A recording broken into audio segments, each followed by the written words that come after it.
Hi, hope you are doing well and safe, and welcome back to Yocket's YouTube channel. It is known that visa requirements can have the odds either in favor of you or against you, and therefore we are here to map out the entire Canadian visa process just for you.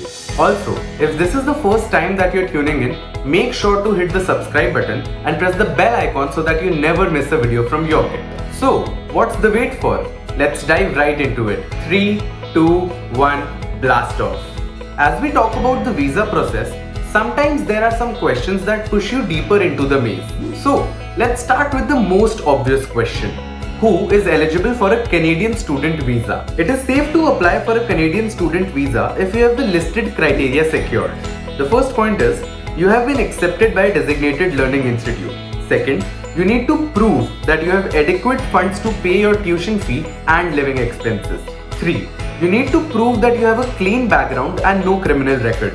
4th, you need to do a health checkup and produce a medical certificate that certifies that you are in good health. It is also necessary to prove that you have no secondary motives other than studying in Canada. Now, jumping to the next question. What documents are required for a Canadian student visa? To make it work for you, it is known and advised that a student should apply for the visa after receiving the admit.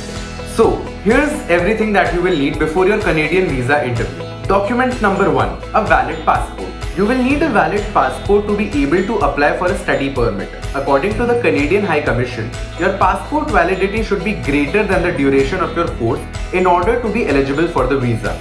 Proof of acceptance by a designated learning institution. You would need the acceptance letter from the university, institute you are planning to attend. A designated learning institute is the university which is recognized by the immigration department. In case you are applying for Quebec, you would also need a CAQ. Proof of funds. At the time of application for your study permit, you would have to show proof of funds. As per the present standards, you would have to prove that you would have enough funds to pay your tuition fees as well as take care of your living expenses for at least 1 year. This cost is typically mentioned in your I-20. Passport size photographs.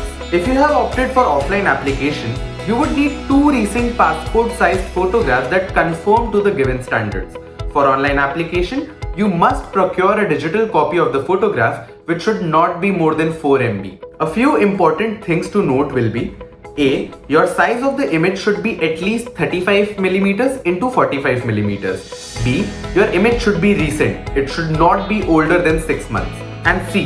Your picture must have a neutral face expression, a plain background and no headgear, unless for religious purposes. Immigration medical examination. Canadian immigration requires international students from India to undergo a compulsory immigration medical examination from impaneled doctors. Students would have to book an appointment and visit the listed doctors for a medical examination, preferably a week before they start their visa application.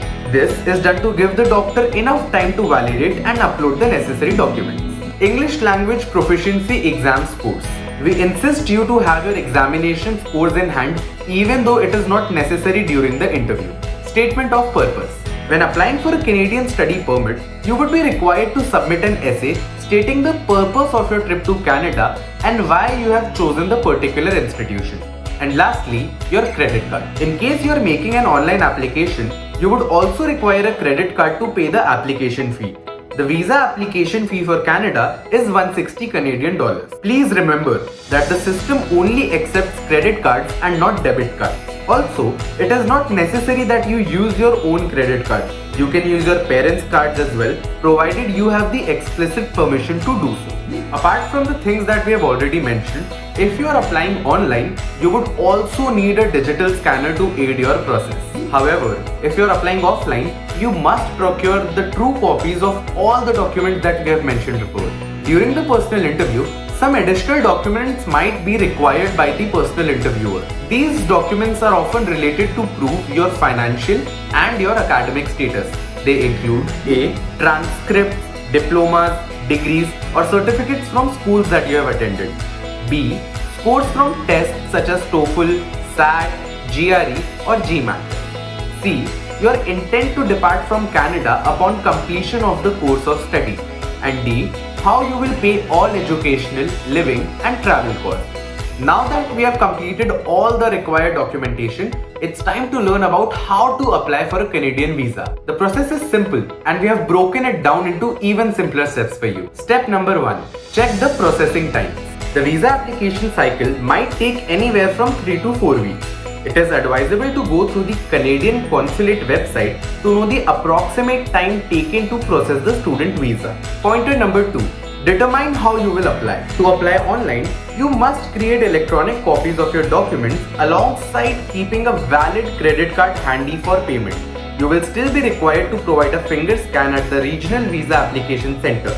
Remember, in the case of online application, you need to visit the VFS offices to hand in your passport and would have to provide the confirmation of form and fee payment as well. Applying offline. Download the application kit and read the instruction guide. The instruction guide contains important information about study permits and instructions to help you complete your application. Read the guide carefully and use the document checklist. Pointer number 3. VFS consent form. You also have to fill out the VFS form and attach it with your application. Pointer number 4. Pay the processing fees. When submitting an application via the VFS in person or by mail, visa fees must be paid in addition to VFS global service charges. The processing fee is non-refundable in all cases.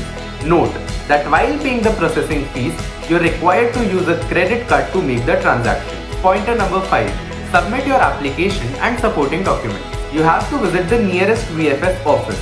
Once you are there, pay the service charges and hand them your complete application to obtain a receipt.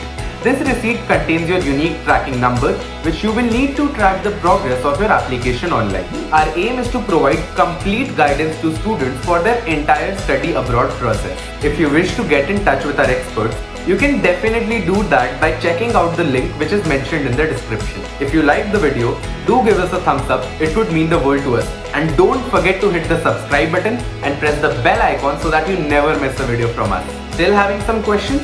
Feel free to drop them below as comments and our expert counselors will be back as soon as possible with some expert advice to you. Until then, stay tuned, stay safe, and we will see you again with our next video.